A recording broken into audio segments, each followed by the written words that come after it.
আসসালামু আলাইকুম, কেমন আছেন সবাই? আশা করি ভালো আছেন। তো welcome to another new video. তো আজকে একটা উদ্দেশ্য নিয়েই ভিডিওটা করা।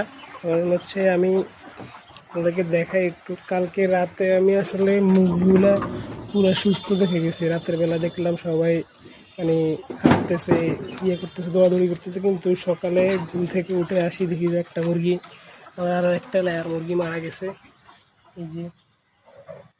এই মুরগিটা মারা গেছে। এটা অলমোস্ট মনে করেন না কত, 2 কেজি 2.5 কেজির মতো হবে ওজন। দিয়েছে আল্লাহ, যা করে ভালোর জন্যই করে। তো আমি এখন বড় কথা হচ্ছে আমি কোনো সিমটমই দেখি নেই অসুস্থ, মারা গেছে কেন, হঠাৎ করে মারা গেছে ইনস্ট্যান্ট। আর কি করবো ভাই, 2 দিন যদি একটু ভালো চলে খাওয়ার, আবার 3 দিনের দিন একটা না একটা সমস্যা হয়। আর এই মাসটা তো পুরাই আমার নসিব খারাপ যাইতেছে। অলমোস্ট পুরো মাসটাই লসের মুখে যেতেছে।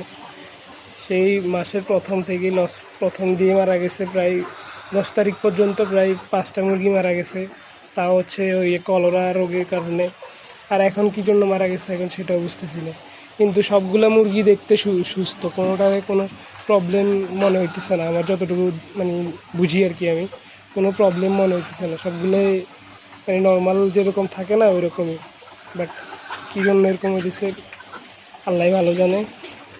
আর আরেকটা গুড নিউজ হচ্ছে, আমার যে লেয়ার মুরগির বাচ্চাগুলো আছে সেগুলো আলহামদুলিল্লাহ একটা আজকে দেখলাম যে ডিম পাড়ছে। এখন এটা কি আগে ডিম মাত্র, এখনও বয়স হয়েছে মাত্র 4 মাস 5 দিন বয়স হয়েছে, এত তাড়াতাড়ি ডিম পাড়ছে এটা আমি নিজেই দেখি অবাক হয়ে গেলাম, কেন এত তাড়াতাড়ি ডিম পারলো।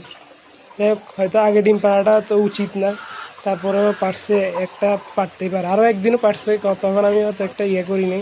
এখন দেখতেছি যে যাই হোক, আলহামদুলিল্লাহ, আল্লাহ যা করে ভালোর জন্য।